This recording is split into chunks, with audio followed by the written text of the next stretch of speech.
Samuel 15. One day Samuel said to Saul, "It was the Lord who told me to anoint you as king of his people, Israel. Now listen to this message from the Lord. This is what the Lord of heaven's armies has declared.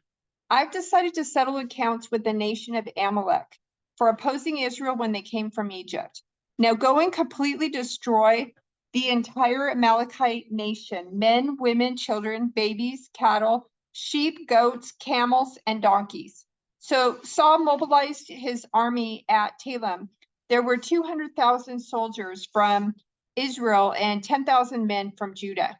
Then Saul and his army went to a town of the Amalekites and lay in wait in the valley.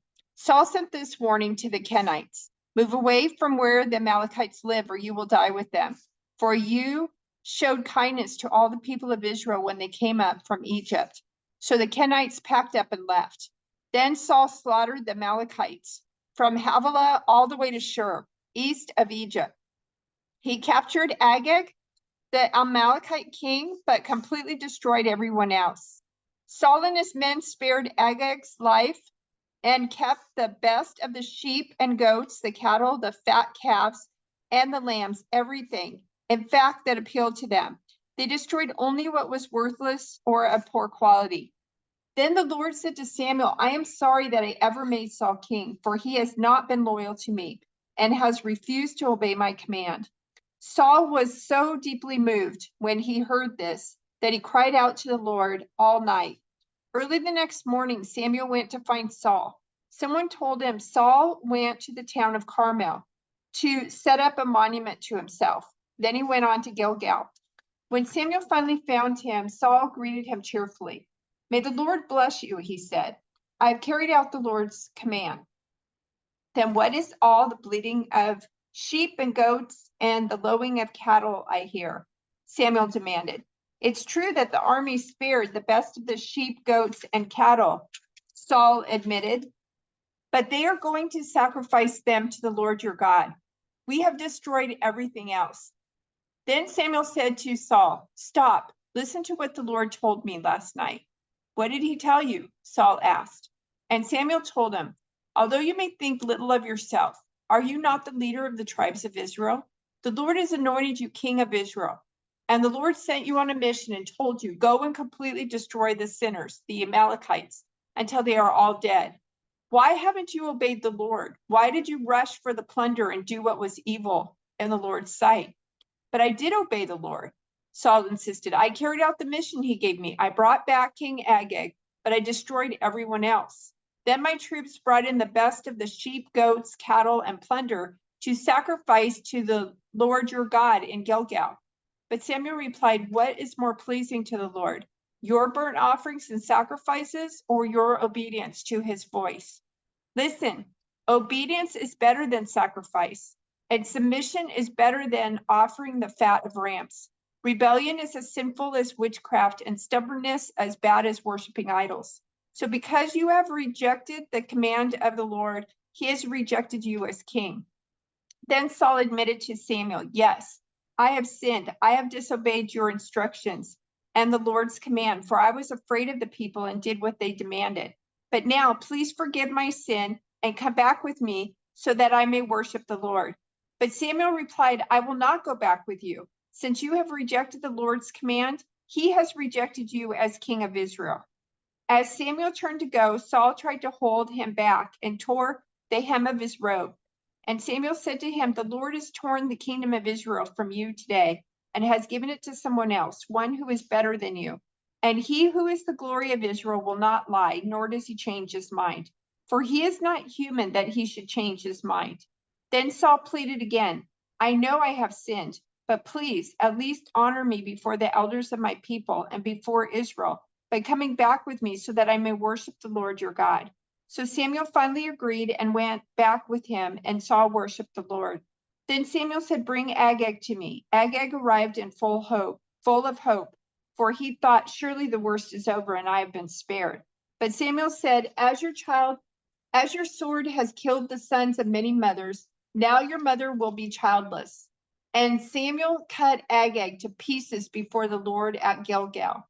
Then Samuel went home to Ramah, And Saul returned to his house at Gibeah of Saul. Samuel never went to meet with Saul again, but he mourned constantly for him. And the Lord was sorry he had ever made Saul king of Israel. Now the Lord said to Samuel, "You have mourned long enough for Saul. I have rejected him as king of Israel. So fill your flask with olive oil and go to Bethlehem. Find a man named Jesse who lives there, for I have selected one of his sons to be my king." But Samuel asked, "How can I do that? If Saul hears about it, he will kill me." "Take a heifer with you," the Lord replied, "and say that you have come to make a sacrifice to the Lord. Invite Jesse to the sacrifice, and I will show you which of his sons to anoint for me." So Samuel did as the Lord instructed. When he arrived at Bethlehem, the elders of the town came trembling to meet him. "What's wrong?" they asked. "Do you come in peace?" "Yes," Samuel replied. "I have come to sacrifice to the Lord. Purify yourselves and come with me to the sacrifice." Then Samuel performed the purification rite for Jesse and his sons and invited them to the sacrifice too. When they arrived, Samuel took one look at Eliab and thought, "Surely this is the Lord's anointed." But the Lord said to Samuel, "Don't judge by his appearance or height, for I have rejected him." The Lord doesn't see things the way you see them. People judge by outward appearance, but the Lord looks at the heart. Then Jesse told his son Abinadab to step forward and walk in front of Samuel. But Samuel said, "This is not the one the Lord has chosen." Next, Jesse summoned Shimea, but Samuel said, neither is this the one the Lord has chosen." In this way, all 7 of Jesse's sons were presented to Samuel. But Samuel said to Jesse, "The Lord has not chosen any of these." Then Samuel asked, "Are these all the sons you have?" "There is still the youngest," Jesse replied, "but he's out in the fields watching the sheep and goats." "Send for him at once," Samuel said. "We will not sit down to eat until he arrives." So Jesse sent for him. He was dark and handsome, with beautiful eyes. And the Lord said, "This is the one, anoint him." So as David stood there among his brothers, Samuel took the flask of olive oil he had brought and anointed David with the oil. And the Spirit of the Lord came powerfully upon David from that day on. Then Samuel returned to Ramah. Now the Spirit of the Lord had left Saul, and the Lord sent a tormenting spirit that filled him with depression and fear. Some of Saul's servants said to him, "A tormenting spirit from God is troubling you. Let us find a good musician to play the harp whenever the tormenting spirit troubles you. He will play soothing music, and you will soon be well again." "All right," Saul said, "find me someone who plays well and bring him here." One of the servants said to Saul, "One of Jesse's sons from Bethlehem is a talented harp player. Not only that, he is a brave warrior, a man of war, and has good judgment. He is also a fine-looking young man, and the Lord is with him." So Saul sent messengers to Jesse to say, "Send me your son David, the shepherd." Jesse responded by sending David to Saul, along with a young goat, a donkey loaded with bread, and a wineskin full of wine. So David went to Saul and began serving him. Saul loved David very much, and David became his armor bearer. Then Saul sent word to Jesse asking, "Please let David remain in my service, for I am very pleased with him." And whenever the tormenting spirit from God troubled Saul, David would play the harp. Then Saul would feel better, and the tormenting spirit would go away. The Philistines now mustered their army for battle and camped between Soko in Judah and Azekah at Ephes Dammim. Saul countered by gathering his Israelite troops near the valley of Elah. So the Philistines and Israelites faced each other on opposite hills with the valley between them. Then Goliath, a Philistine champion from Gath, came out of the Philistine ranks to face the forces of Israel.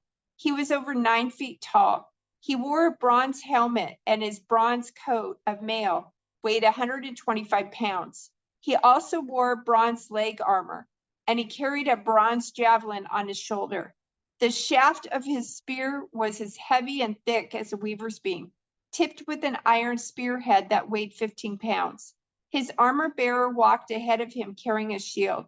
Goliath stood and shouted a taunt across to the Israelites. Why are you all coming out to fight? He called. I am the Philistine champion, but you are only the servants of Saul. Choose one man to come down here and fight me. If he kills me, then we will be your slaves. But if I kill him, you will be our slaves. I defy the armies of Israel today. Send me a man who will fight me. When Saul and the Israelites heard this, they were terrified and deeply shaken. Now David was the son of a man named Jesse, an Ephraimite from Bethlehem in the land of Judah. Jesse was an old man at that time, and he had 8 sons.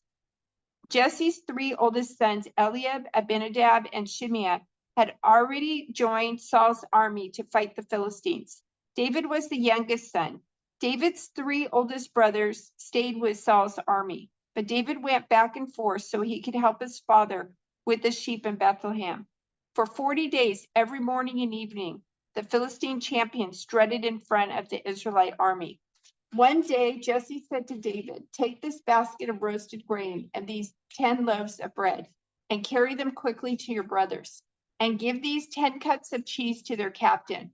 See how your brothers are getting along and bring back a report on how they are doing. David's brothers were with Saul and the Israelite army at the valley of Elah, fighting against the Philistines. So David left the sheep with another shepherd and set out early the next morning with the gifts, as Jesse had directed him. He arrived at the camp just as the Israelite army was leaving for the battlefield with shouts and battle cries. Soon the Israelite and Philistine forces stood facing each other, army against army. David left his things with the keeper of supplies and hurried out to the ranks to greet his brothers. As he was talking with them, Goliath, the Philistine champion from Gath, came out from the Philistine ranks. Then David heard him shout his usual taunt to the army of Israel. As soon as the Israelite army saw him, they began to run away in fright. Have you seen the giant? The men asked. He comes out each day to defy Israel. The king has offered a huge reward to anyone who kills him. He will give that man one of his daughters for a wife, and the man's entire family will be exempted from paying taxes. David asked the soldiers standing nearby, what will a man get for killing this Philistine and ending his defiance of Israel? Who is this pagan Philistine anyway, that he is allowed to defy the armies of the living God? And these men gave David the same reply. They said, yes, that is the reward for killing him. But when David's oldest brother Eliab heard David talking to the men, he was angry. What are you doing around here anyway? He demanded. What about those few sheep you're supposed to be taking care of? I know about your pride and deceit. You just want to see the battle. What have I done now? David replied. I was only asking a question. He walked over to some others and asked them the same thing and received the same answer. Then David's question was reported to King Saul, and the king sent for him.